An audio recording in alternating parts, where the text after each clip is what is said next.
Atlanta, live from K.L.P. Studios. Shush.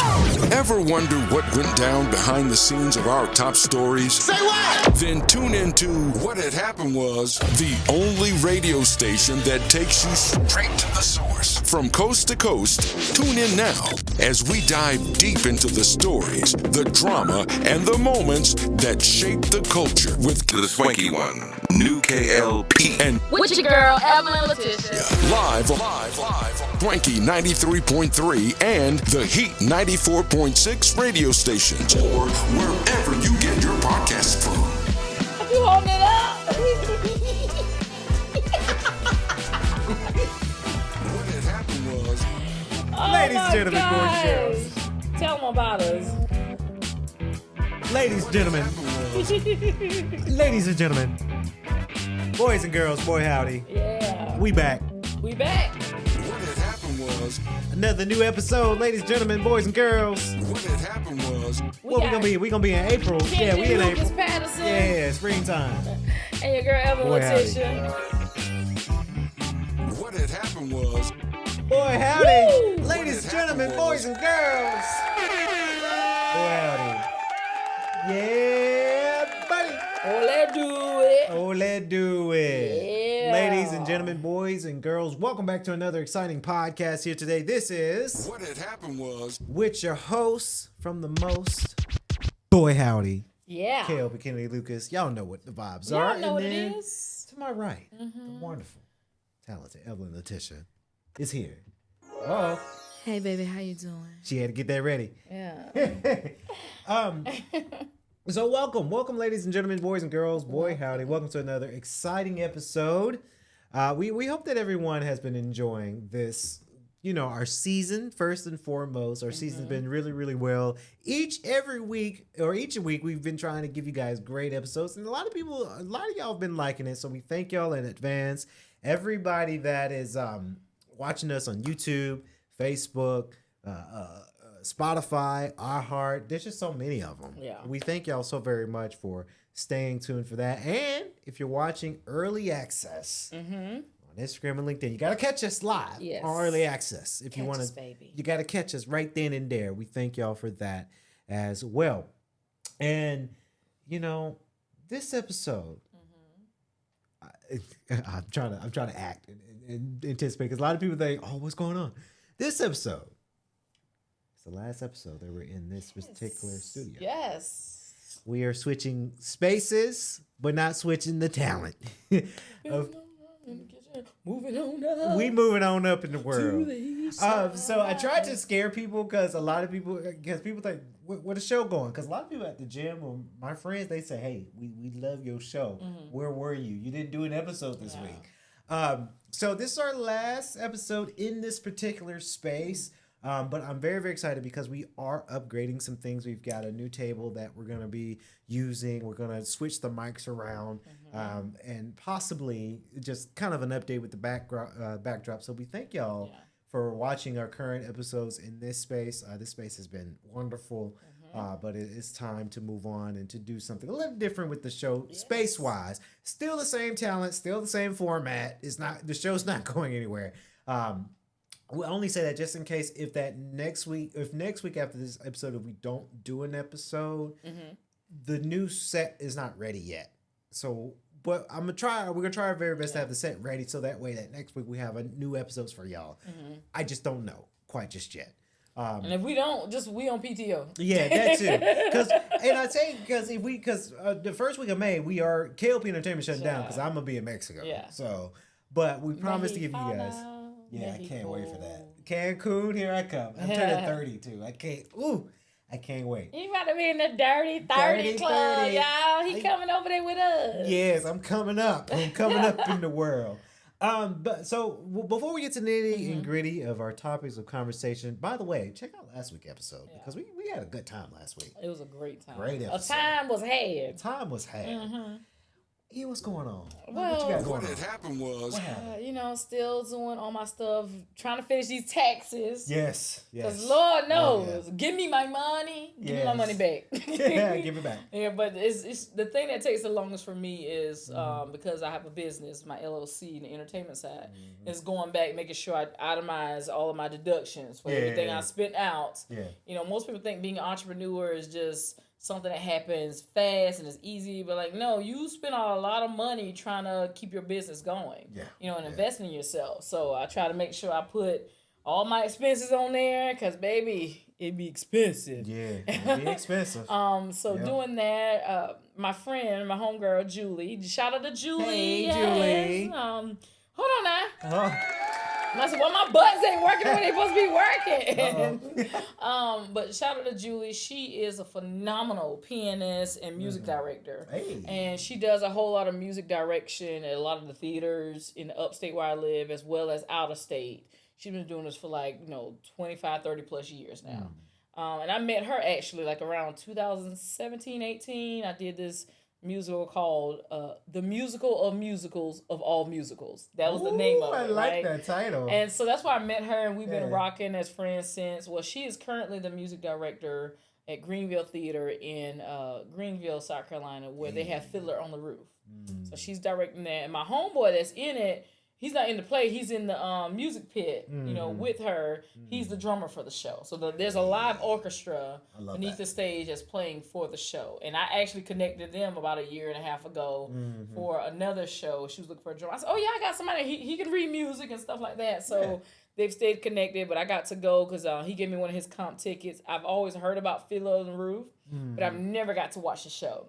And the one song that I do know from it is because I think Gwen Stefani sampled it. Yeah. If I were a rich man. Yeah. That song was sampled. It's from that show. Yeah. He sings If I Was a Rich Man. So that was a great experience. I got to watch that last night. And I was like, oh, this is dope. What they did with the staging was amazing. How they had it transform. A house, and then outside the house, and then the train station, the way the moving parts were, it was a dope experience. So I got to do that. Hey, that's lit. I got to do that, and still working on stuff for Aggie Pride. If you're on Instagram, please go to our Instagram page. It's Aggie Pride the movie. And you can see our promos and stuff that we have coming up. You can also see a link to our website. Our production team is 1334 Films. So, all that good stuff. That's all that's going on with me right now. I love it. What's going on with you? A lot of great stuff. A lot of great things. Guardians is getting cooking up, and Guardians is one of those things. She had to make sure that I was right. I don't know. It was just flipped up. I was like, they're not even. Let me even them out. Yeah, I like it. Guardians is going good. If you follow my Instagram, well, quite a few. I mean, we post pretty much everywhere. But mine, Kennedy Lucas NBA or K.L.P. Entertainment Filmworks. I'm sharing glimpse of each character that I've created and wrote for Guardians. And Guardians, if you don't know, Guardians was a 2019 movie that I did as a test when I was learning to make movies, and it was ugh. So now I'm redoing it because years later I've got the experience and knowledge, and Guardians is turning out to be an ambitious project. It's a lot of work that goes into it, animating wise. Kennedy Lucas Animation Studios, we are on fire right now because we are creating that show, or that movie rather, and then we are getting ready to end season 1 of City Never Sleeps Part 2, and that's like a 3-minute, each episode's like 3-minute mini-series just to show you guys what our direction is. It's good in the animation game. It is very, very good. Dear Isaiah is on his way to Apple TV Prime. I know I've been saying that in every episode. It's coming. It takes a little time. That documentary has been impactful. I'm now co-author for the book we're writing for it. So I'm writing the audiobook version of it. So I'm so excited for that. And then the gym's been good too. I always got to shout out the gym. Workout's been pretty good. Summer season's almost here. I mean, we got to go through spring first. Yeah. But May will be here, birthday will be here, moving, not just moving studios, but I'm also moving homes as well. So it's a lot of moving. Yeah. A lot He's of moving. adulting. Yeah, adulting before I hit the age of 30 for my vacation. But it's been a blessing. These last few weeks has been really, really good. Happiness. So that's all I know is with your new on. spot, when I come down here to Georgia, I'm like, hey. Yeah. I need to crash on your couch real quick. Hey, I got a big couch. I ain't gonna make it back to South Carolina. I need to crash real quick. Yeah, come on, crash over. Look, I already said on like, oh, this couch look real comfy. Yeah. I keep my sleeping bag. I keep an air mattress in my car too, but I got stuff. Yeah. You ain't even gotta provide me no pillow. No, I got that. All I need is just a floor space or the couch. Yeah. Right, so Kennedy, I'm coming through. Come on through. Yeah, but it's good. Everything's pretty good for the most part. I can't complain really. Okay. It's been good. Wow. So, speaking of, speaking of good. Good. Okay, I was gonna say speaking of complaints, but it's not really a complaint. If you are on Netflix, you will know that Tyler Perry's Beauty in Black. Yeah. The second part of last season just dropped. Yeah. Man, when I tell you, I binge watched that thing in less than a day and a half. Cause every time I watch an episode, and I'll be like, okay, I'm gonna watch. I'm gonna pick back up tomorrow. And I'm like, no, because the way every episode ends, you're like, no, I gotta see what happens. Yeah. And before you know it, it's 4:00 in the morning. You're like, God, Lee, I gotta get up at 8:00. Yep. I was supposed to be asleep hours ago, but no, I just finished it. You said you got a few more. So I got a few more episodes to watch. Okay. I watched the first 2 episodes, but then of course this was, what was it? It was Thursday. Thursday. Did it come out Thursday? No, I'm not sure. Thursday or Friday. One of them 2 days came out. So I started on Saturday, but the Pit new episode dropped. So I was like, okay, I'm gonna put you down because I gotta watch the Pit. Like, that takes precedence over Beauty in Black for right now. So I've watched a couple of first starting episodes, and I'm very, very excited to see where these characters go. Now, if you guys know, Kimmy now kind of takes more control of the family business. Of course, Horace leaves. They're now married, and now she's on the wheel. Now she's becoming wealthy. But before we get to all that, I got a gripe. What's your gripe? First of all, this season goes up to episode 16. So we pick up I think at 8. Yeah. And then it goes to 16. Which is weird that Netflix and they do that. Like, why not just? And I guess maybe because of time. Well, they split up the season. That's why. Like the first part of the season was before the new year. Okay. And then this is the second part of season 2. Yeah. That makes sense. But they have been renewed for season 3. Oh wow! But hey, that's Netflix and Tyler Perry, And the way that season 16 ends, I'm not gonna give it away because he hasn't finished watching it. But the way episode 16 ends, I want to see a season 3 because I got to see how this what happens. Yeah. My gripe. I got 2. What's your gripe? Hold on, let me get my sensor ready so when we Yeah, my gripe. The first gripe. I get that Tyler Perry has a certain film style, but I don't understand it. And this happens also in his other show, Sisters. But it's like a character would do a dialogue, and they wait and they pause, and then they're like, "I'm gonna tell you," and then it's a long pause. Just tell me what it is. I'm okay. I'll let you know. What is it? I'm gonna tell. That's how Tyler Perry. I'm like, can you just spit your script out, please? And then it's like, it's the calm down for me. Calm down. I'm going to tell you. I am calm. No, you're not. I need you to calm down so I can fully explain. Is that? Well, talk then. I will. Just calm down first. That is like great. I'm like, can y'all just spit it out?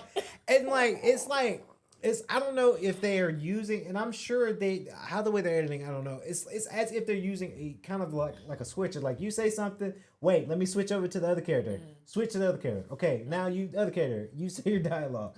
Say the dialogue. Take a minute. Pause. Switch to you.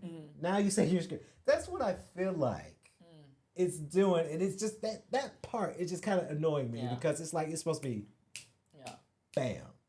That's just one gripe, and maybe that's just how the way Tyler Perry likes to film and edit his shows. I'm not hating because that's his show, but it's like if I was your editor, I would have been like, okay, bam, bam, like bam, cut it. bam. But that's my thing. I don't mind a pause. Yeah. When people are talking, But like you said, the longer the air between the pause, then it takes away from like, okay, we didn't need this long of a pause. So like, could we have cut this?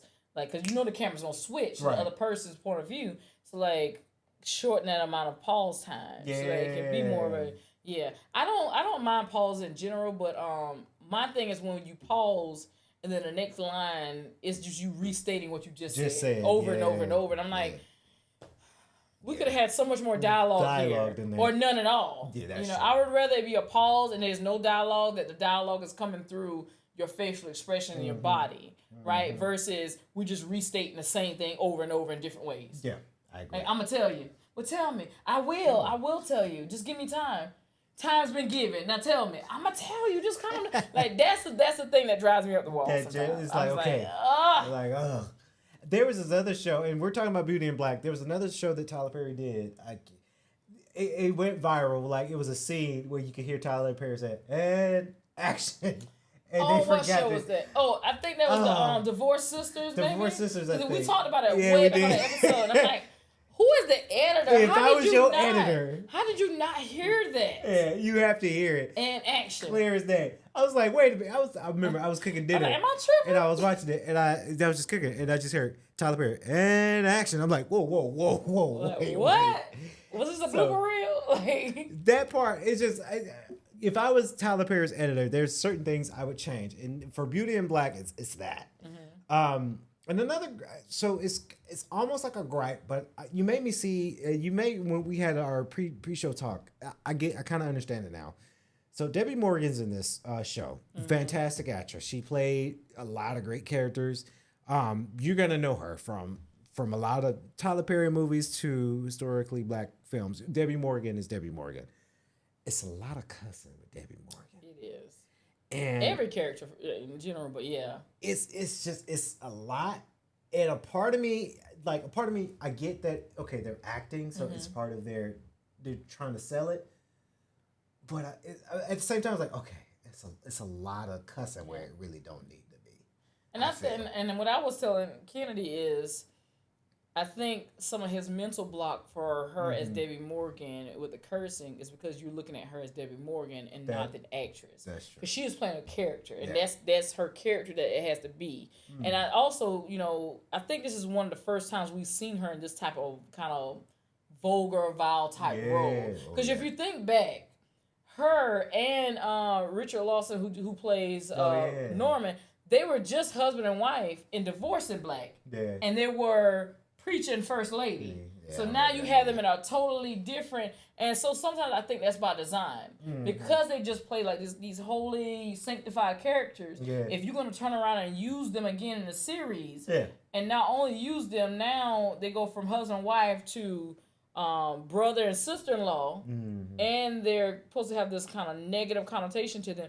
You have to give something that separates those two films, series and film. Yeah. You have to give something that separates them. But I agree with you that some of the excessive cursing is just overrated. Like, I think some stuff is very much needed because it drives a point home. Yeah. Without giving too much away to Kenny, I was telling him, like, on the final episode, you're gonna hear one of the actors say, "Checkmate, mother," right? And it punches in the scene, and it's needed. It's like, oh shit, and it makes you like, you gonna want to see season 3, right? Yeah. So some things like that are needed, but when you're in a scene, and less than 30 seconds in, y'all already dropped MFer and like 50 times. I'm like, 50 times, like, okay, we get it. We get it. Y'all good at cussing. We get it, y'all. If there was a Emmy for cussing, baby, y'all don't won. Debbie Morgan won. Y'all have won if there's an Emmy for cussing, right? Or I can even see her cursing more during the times that she's drunk. Because when she's drunk, she's kind of hilarious, but she's also like kind of loose cannon. Yeah. I would like to see there be a difference between when she's drunk. Maybe there's more cursing than versus when she's sober. Because But I get what you're saying.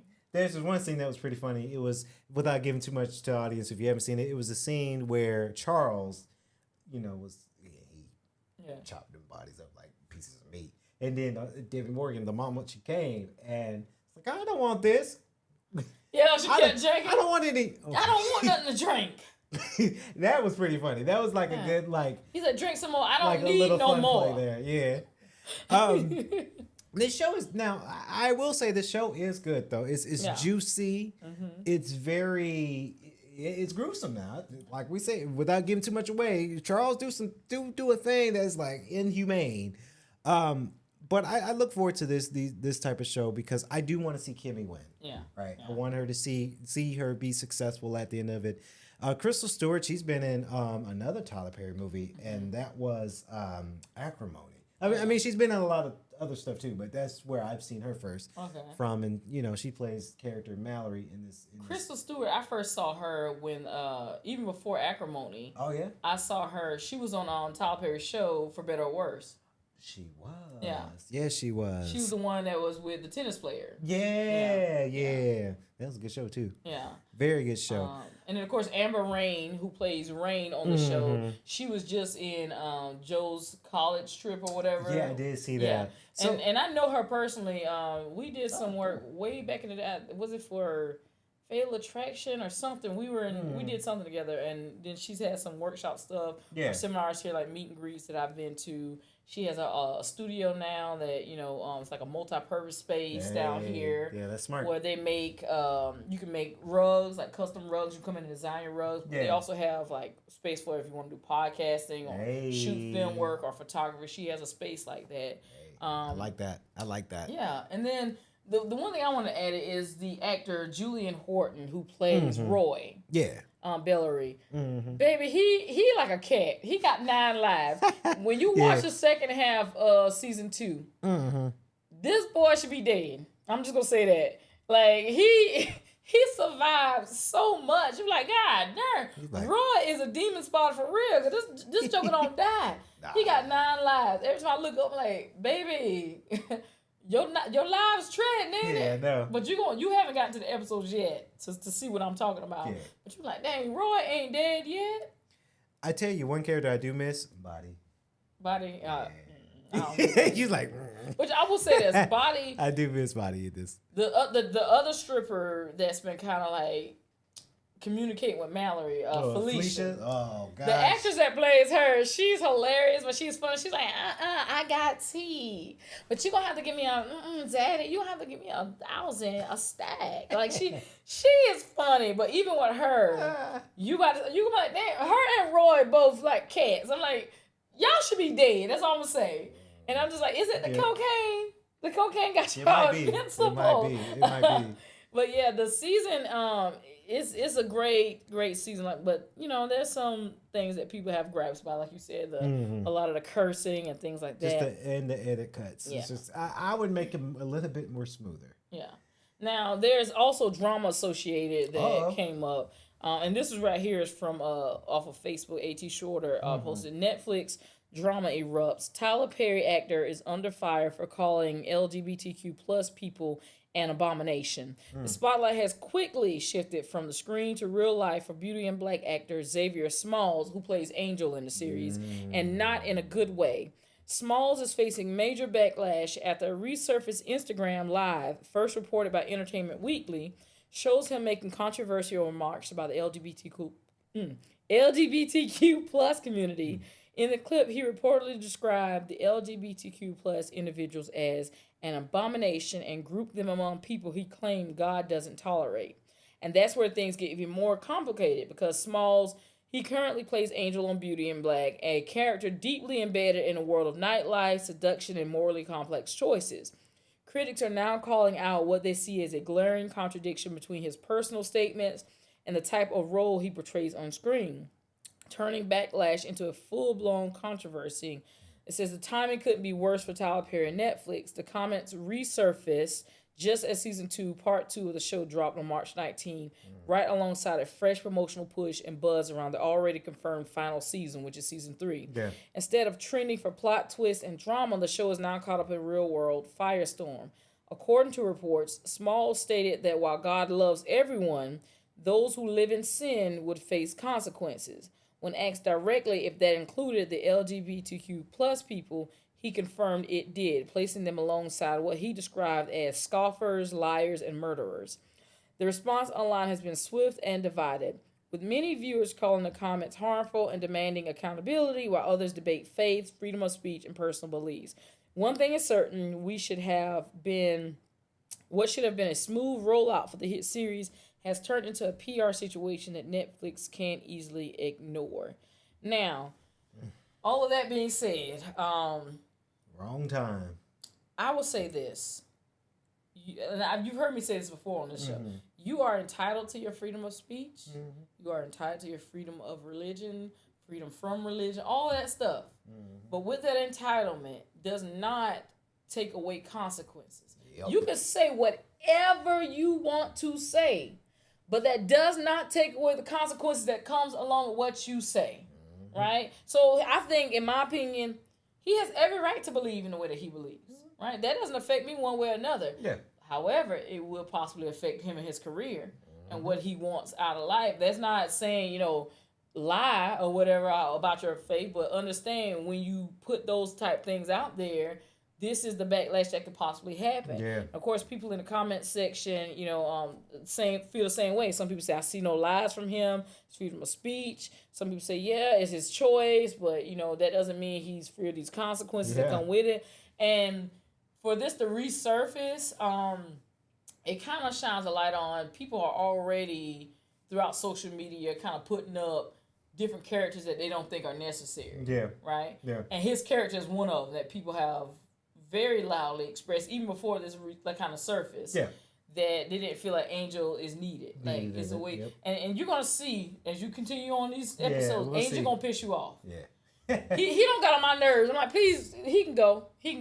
And now with this, I can almost see if this doesn't quiet down, that when season 3 comes out, he's probably going to be killed off early on. Something's going to happen, right? Yep. If this doesn't calm down. Like, boom, you gone. Yeah. Like, because TV, they do that, especially Netflix, because Tyler Perry is partnered with Netflix for distro. Netflix is saying, hey, we need him out because he's too hot, he's too controversial. He's the right to believe what he believes, but not for our networking. Let's get him out of episode 1. And Tyler Perry will write something and say, oh, well, now Angel's the character. Oh, Angel's dead. Let's move on. Because that happens a lot. And the way that the second part of season 2 is going, Angel has been reckless. Let me just say that. He's been reckless. He's gets on the bad side of Horace. Yeah. There's some things that happen. So it's setting up for your character possibly won't be necessary for season 3. And now this surfaces. Yeah. So it's just like, yeah, and it's the consequences you mentioned too, because even because it's a firm belief, you get kicked off this show, it might be hard for you to get booked, because sometimes, again, consequences, other studios may not want to pick you up because you too, people are going to, these networks are going to cater to the audience. And if there's a mass audience that don't like you, they're not going to book you. Yeah. Right? So it's I don't want to say it's sad, because he's right to his opinion, but wrong time. Yeah. Not when a new show that I'm on that's hot right now, wrong time. Yeah. So it's going to be interesting to see how this plays out, because like I said, season 3 is coming up.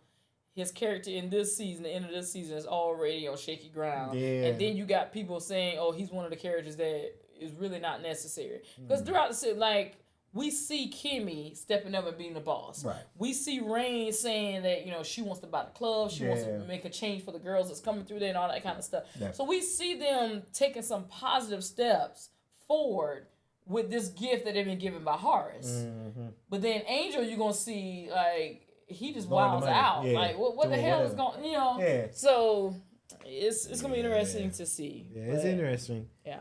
Best of luck to Xavier Smalls, man. Hey, that's wrong time. Yeah, but what the show's hot. Was moving on to some music stuff. Yeah, Jay-Z, my favorite. That's your fave? That's one of my favorites. I gotta say, I can't say he's my ultimate favorite. He's one of my favorites. Now, Jay-Z is set to perform back-to-back nights at Yankee Stadium. If you're here, of course, Jay-Z will be celebrating the anniversary of Reasonable Doubt, good album, and Blueprint. Okay. For the back-to-back shows in Yankee Stadium. I got 2 things here. Go ahead. A lot of these artists. 1, 2. Pop, pop. A lot of these artists, they're realizing that performing in stadiums have a lot of money. y'all know this past July I was in Truist Park for Chris Brown, and he performed at that stadium. Awesome concert I've been to. A lot of these artists are realizing, baseball stadiums, that's where a lot of money's at. Besides these arenas, and people gonna pay too. So people will pay. Now, if I ain't paying to be a whole mile back. That too, yeah. And the only way I can see you is on a jumbo screen. Yeah. Where I could be in my house watching on my huge screen right in front of me. Yeah. Like I can't. And if I was in New York around that time, y'all have fun though. Jay-Z's ticket's probably like $10,000 a piece though, like because it's Jay-Z, right? Yeah, I mean, I don't think I could swing that, because Jay-Z, you're married to Beyonce, and them Beyonce tickets was expensive. But I'm really excited for Jay-Z with this performance at baseball stadium. I think a lot of artists are catering to stadiums because you get one stadium for baseball, and then you've got the arenas for technically we have two here in Atlanta. You got Mercedes-Benz and Truist Park, and Truist Park you can kind of say that's stadium too. Besides the point, artists are going to that outlet. But Mercedes-Benz is more of a coliseum though, right? Yeah, well, yeah, I would say so. Yeah, okay, I would say so. Yeah, this is more like a enclosed type thing. Yeah, and where their stadiums are like open, like when Chris Brown did his Breezy concert, like the set was beautiful and then like it was sunsetting and it just looked amazing. And my second thing is too, I think Jay-Z is making a comeback. I think we got an album coming. It's been happening. You got right now. You got T.I. with a new album coming out. You got Juvenile with a new album coming out. Let me say this about Juvenile, like just on a little tangent, real quick. Yeah. Even though I grew up and I was bouncing hard to Juvenile. Yeah. I like it like that. She working that. All the Juvenile back that. Like I was heavy on Juvie. I've never thought Juvenile was cute. Ever. The way other women was going on about Juvenile. Yeah. I was like, and I think it's the grill. Because I'm not a big fan of permanent grills and stuff like that, right? If you pop one in every now and then to add to your outfit, cool. Sure. But like all the time, no. So I've never been attracted to him like that. But recently, there's some pictures. He's 50. I think he said he was 50. Got his teeth done it. I was like, Juvie. No disrespect to his wife, but I said, this was the Juvie back then. And I was in my active sex life bag. Yeah. Juvie could have got it. So it was the teeth. It was the teeth that got you. It was that, and I think back then they were doing a lot of drinking and stuff, so he didn't look healthy to me. Oh yeah. Now he's in this grown man era. His teeth are done. He looks healthy, working out. Same thing. Like, even when people used to go crazy over Method Man, I was like, oh, he's cute, man. Yeah. But Method Man, where he at now? Oh yeah, he buff now. Big dude. And he's acting on Big Show. But it's just there's a level of maturity, and I guess this is when I say when even younger me has always been more mature about the type of men that I wanted to be with, and most guys my age was just not that, right? And Juvenile, like just looking at him though, like it was not an attraction there. But now these men are doing it. But like you said, Jay-Z might make a comeback because T.I., Juvenile, they got something, and their stuff hitting. Their music is hitting. The millennials are going crazy over it. I'm here for it, especially T.I.'s new album. Oh my gosh. Game over. So, do you think, because T.I. had the dreads, right? He cut them. He cut them. Yeah. Do you think Jay-Z, because Jay-Z had shaved head too. I don't know. You think he won't do it? I don't know. But even if he do, the way he got his wigs, he can always re-add them. Like, if he decide to cut his hair, he can add them back. I don't know. The one thing I'm interested to hear or see, since he's going to be in Yankee Stadium, is him and Alicia Keys going to perform New York. Because, in that song, he has the line, I'm paraphrasing a little bit, but he says, I made the Yankee hat more famous than a Yankee can. Yeah, and now you're in Yankee Stadium, and you gotta perform. New York. Yeah, I think so. That's money right there. Dreams are made of. When I get ready to go to New York each year, or almost each year, I listen to that song a lot. It's like, I'm gonna be there in a week. Can't wait. And then also outside of this, I think he also it was announced that he's headlining the Roots picnic. I did see that. I pod about that. I looked up. Hold on, you go ahead and talk about that. But I looked it up, and there was a lot of let's see, the Roots picnic.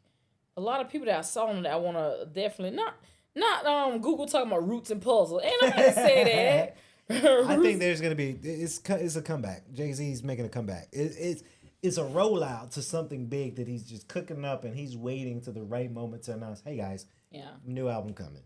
Yeah, and that's the world's gonna shake when that happens because Jay-Z, along with T.I., I think. I mean, I understand that T.I. said, "Hey, this is the last one." I think he can go for 3 more albums, really. Yeah, but I kind of understand it that hey, this is my last one because T.I.'s been acting, he's been producing, he's been doing a lot of other stuff too. So maybe he wants to retire from music and to be an executive. Yeah. And a lot of people would say that Jay-Z's done, but no, Jay-Z's still cooking. He's CEO and executive now, so he has to kind of wear the suit, if you will. And I pulled it up. 2026 Roots Picnic. It'll take place May 30th and 31st. It's going to be at a new location, the Belmont Plateau in Philadelphia's Fairmount Park. And it said that this year's festival is headlined by Jay-Z. He's performing with the festival founders, the Roots. And so he's headlining that Saturday with the Roots. And then that Sunday, the headliner is Erykah Badu. Other supporting artists include Kehlani, Brandy, T.I., De La Soul, Wale, Mariah the Scientist, all kinds of special sets of 50 years of go-go music, which is dedicated to celebration hosted by Nucci and Kenny Burns. A Waiting to Excel tribute led by Adam Blackstone featuring Yolanda Adams, Lettucey, Audra Day, J. Live mixtape, which is featuring Black Thought and Wale. Ooh, I love Black Thought. And then you have DJ Jazzy Jazz Magnificent Block Party. So a whole lot of stuff going on. That weekend, they about to sell. They about to be packed. They about to be packed up there. So, but talking about selling and everything. Selling. Did you know? What did I know?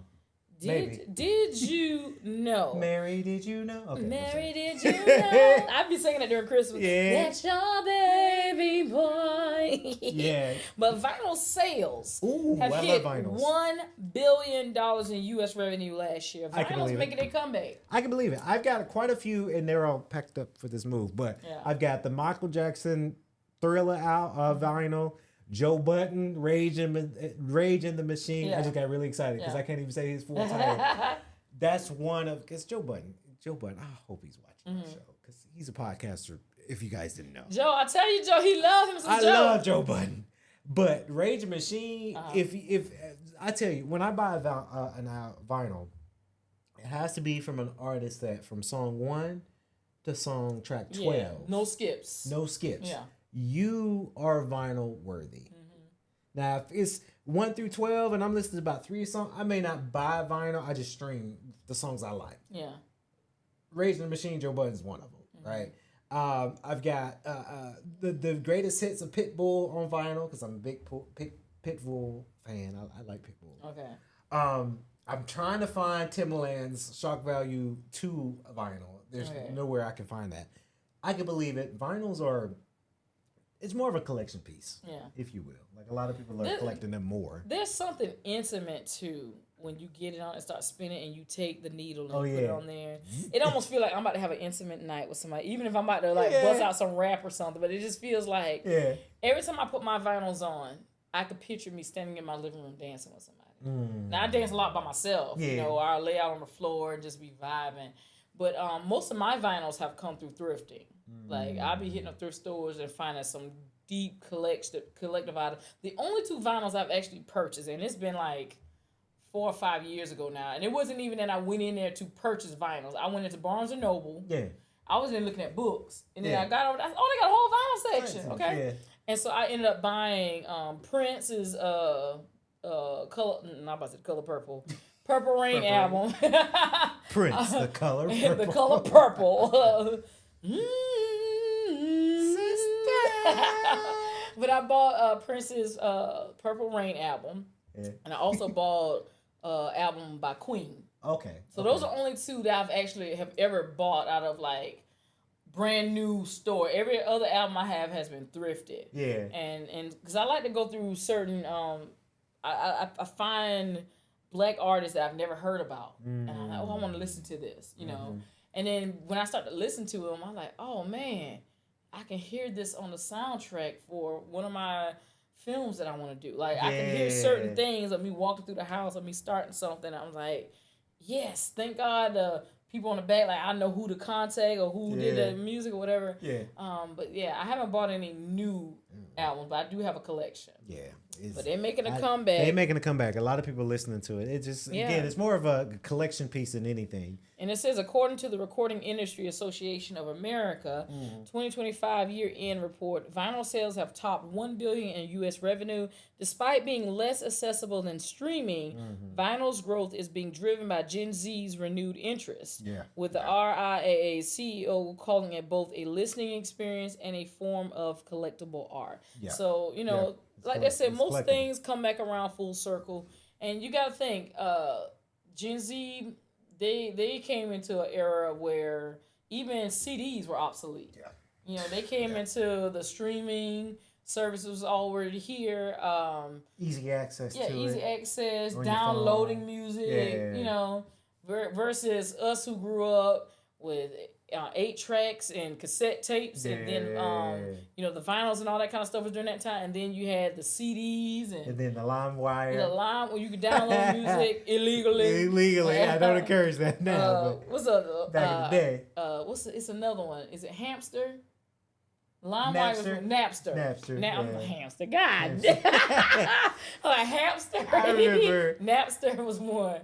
Each CD, I would beg my mom and dad to buy me a pack of unburnt CDs and to use one of the family laptops. Yeah. It's like, Lucas downloading some music again. Child. And every time I would go to school, I had this big. We used to have like trapper keepers that had sleeves for CDs. That too. Yeah. I had a book of like my burnt CDs. I scribbled all over it. And this gigantic CD player that I would carry to school. I had to sneak it in school because I couldn't really. It's like about this big, and then in the car, had the headphones in, listening and bopping on the way. And then my mama, shout out to you, mama. When she would drive, she hit a bump, and then like when you bump your CD, it scratches up and it skips around. So good times. Yeah. Good times. Again, I'm gonna have to post some stuff that can go on our page because. I legit have all of my CDs still from when I was in high school that I used to burn. I don't know. Like, because I was about, you can go to Walmart. You still can go to I think Walmart, Best Buy, stuff like that. But you can buy the case of CDs, blank CDs, like that. CDs. So I got cases of CDs where I burnt all kind of R&B, hip hop, gospel. I still got them, and I would put E's Mix Volume 1. I still got them. Yeah. I still got them there in my living room. When you come to South Carolina, you like, Evelyn ain't lying. I still got all them CDs. They're right there underneath because I have a record player. And like I said, my record player, it plays vinyls. There's a slot for cassette tapes. Yeah. It plays CDs, radio. I can turn to FM, AM radio, and it has an aux cord hookup. Right. So it does all that. It's collectibles. It's collectibles. Yeah. Same thing with sort of video games and stuff. It's vinyls and the same thing. It's more collecting than anything. I mean, people do listen to their vinyl, but hey, it's a shelf where I have my vinyls. It's a collectible. I'm still gonna stream Rage in the Machine on my phone, but I got it on vinyl. So I got to get me some Tank vinyls. Tank. When we. I need to find out where can I get a Savage vinyl. That's one of my favorites from him. And I love Slow too. Oh Slow. Yeah. Ooh. You know you would. Out you slow. Yeah. Good R&B. Yeah, good R&B. Good R&B. What had happened was. You know what? Today has been full of entertainment on this episode. It has. Moving on to. A movie. Yes. Tell us about it. Yeah, so Spider-Man Brand New Day is on its way out. Okay, so Spider-Man, we got the trailer, or what I would say, this is more of a teaser, because I feel like we didn't get to see a whole lot yet. Okay. We're still early for the movie release. So Spider-Man Brand New Day is the 4th live-action Spider-Man movie that's excluding the Spider-Verse, even though those movies are awesome as well. Yeah. This is Tom Holland coming back as Peter Parker. And I feel that this trailer, number one, we're missing some stuff.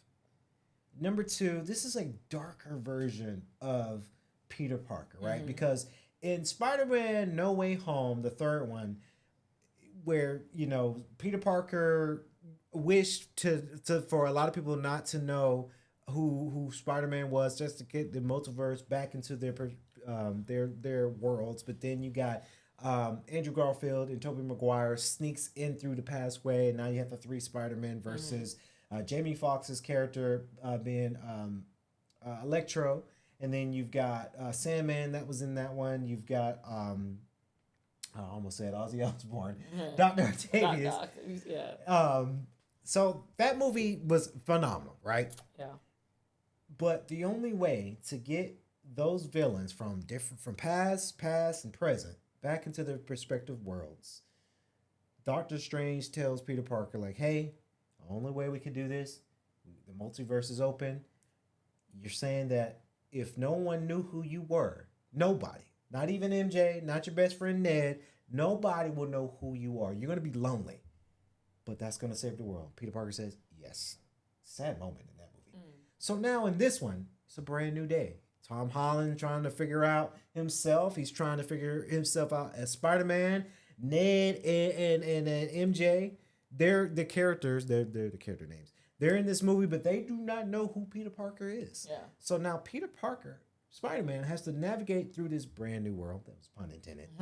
And now his webs and his sticky stuff is getting more stickier on him. He's becoming a little bit more possessed in this movie. And now he's going through a new foe. I can't wait to see what this movie is like. I just have a feeling that we are missing a lot. Because you got the Punisher, right? I forgot the actor's name. He's amazing. Yeah. John Brethahall? I think that's how you pronounce it. I think that's how you pronounce. He was in the new movie with Tessa Thompson. That movie was good on Netflix. You got him. His and Hers. His and Hers. Yeah. That movie was phenomenal. Yeah. He played the Punisher in the TV show, so now he's coming back as the main villain in this big movie. John Bernthal. That's his name. Yeah. He's reprising his role as Punisher. I just don't think he's the main big villain, right? Because the Punisher's not a big. He's a big villain, but it's not a gigantic. It's like the Punisher. Like, he doesn't have any superpowers. Not necessarily. He's like just a hardcore guy that is surviving. Yeah. Like, and he's ex-military trained. Right. Like, cute, deep down in the trenches trained. Right. So I don't think you the main boss in this movie. I get very excited for this because now starts this new wave of Marvel that I think everybody. Last phase sucked. Sorry, Marvel, if you're watching. They sucked that last phase. That phase was horrible. This is the next phase where you got Spider-Man, and then next you've got Avengers Doomsday. I'm going to be in theaters to see that movie in December. And nobody better not be talking during the movie. Don't talk through the movie. I'm going to throw a soda at your head. I am. That's going to be because you got the X-Men. I don't want to miss Avengers. nothing. Because you got Robert Downey Jr. changing characters as a villain. Baby, y'all better not say nothing. I know people talk about AMC. I'm going to pay $40 to see that movie. Yeah.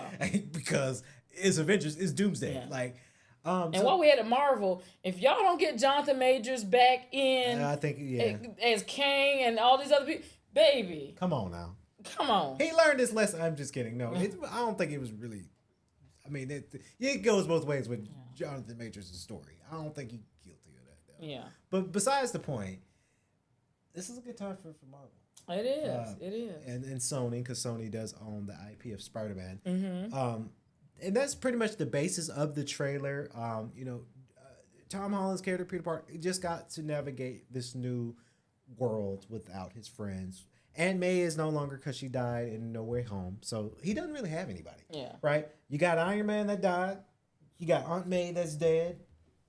No one from you the get Avengers. a death. You get a death. Everybody gets a death. Nobody knows who you are because you had to wish that to make sure that to save the world. So now this is going to be a mentally darker Peter Parker that we've seen. I can't wait to see it. I can't wait to see it. Well, on the flip side, another movie I can't wait to see is Scary Movie 6. Baby, the millennials around the world are rejoicing. I bet they are. Because the Wayans, but when they first started Scary Movie, it was one of the most hilarious things. You had to be there. And this is before us being in a world where everything had to be, such PC, like politically correct, and where comedy was still comedy and you can laugh at things. You can have dark humor. You can laugh at... Nothing was untouchable. Everything was you can laugh at. Nowadays, people want to put limits on what you can laugh at and then cancel you for it. Yeah. You know, Yep. in a world of all the chaos that's going on, the comedy has always been the kind of relief, and it's the comic relief that relieves you of all the just downtrodden drama of everything that's going on. Now, the Wayans are back in charge of it. Because for I think Scary Movie 4 and 5, they were not at the helm of it. So I think that's why they talk about that's why it didn't do as well, because they changed the formula. They didn't have the original people writing it. Yep. But Scary Movie 6 is back, and they have a lot of the original cast coming back. Same Doofy, Cindy's back, Brenda's back, Shorty's back. Hanson, just take my good hand. He's back. Bobby's back. Gail is back. Yeah. Ray is back. So like to have the original people back. Oh my God, I'm so waiting. I said, you know what? It might be an edible and go watch. You think they're gonna giggling and laughing? You think they're gonna do that? What's up? Yeah. You gonna bring that back? This is one of those movies where you go with a lot of people. Because the theater is going to give it a whole nother experience because everybody's laughing at the same time and high-fiving. This is that type of movie. Not action-packed movies where you're trying to like make sure you listening so you don't miss anything. Yeah. Right? Not drama-filled movies where it's an emotional like scene going on and somebody yell out, "Girl, I wouldn't do that." Like that's not the time for that. Yeah. Funny, hilarious movies like this. Where it's meant to make you be like up in arms and laughing and stuff. That's different. It's a whole different vibe. Yeah. Like so, yeah. I'm excited about seeing it. I'm excited too because I've watched all of them as well. Mm-hmm. I think 1 through 3 were I think 2 was my favorite one. Yeah. I'm gonna go back and watch all of them before the new one come out. Me too. That's something I'm gonna do just in case so I can catch up on it and be like, okay, so that way when I go and see it, I know. Okay. Mm-hmm. I think this is a good moment for everybody because it's going to allow people to laugh. And I always think of movies, comedy movies, if it's done right. Comedy movies is 2 hours of just turn your brain off for a second. The world is crazy. You got work, you got bills. Everything's crazy. Yeah. 2 hours, just turn your brain off and laugh. Mm-hmm. And that's what I'm hoping and I'm sure that this movie's going to do to a lot of people, and they're going to generate some numbers. Yeah. They're going to be on this big press run with this movie. I'm ready for it. Marlon Wayans, Sean Wayans, they back. Yeah, they back. You know, they back. They're back. It's time to come on back. Come on back home. Do what you do. Now, I do say, will this open up a window? And this is just a funny question. Little Man 2. Or what's the other movie they did? White Chicks 2. White Chicks. I don't know. Well, in the writers are all Wayans except one. There's a Rick Alvarez, and then there's Craig Wayans, which is one of their nephews. Keenan Ivory Wayans, Marlon Wayans, and Sean Wayans. Those are all the writers. And then in the film itself, in the casting, Damon Wayans Jr. is in it, who's Damon Wayans' son. And then their sister Kim Wayans is in it as well. Some other names notable that's going to be in there. Cussing is in there. Celebrity pop in. I mean, that makes sense, right? Streamer. Which I don't think he's streaming anymore. I think the old stuff is going to be. I don't think he's streaming anymore, right? Oh, he too famous now. Yeah. He too big for it. Kai's in there. There's somebody else I just saw, and it went somewhere else. I don't know where it went. Geneva Meredith is in there.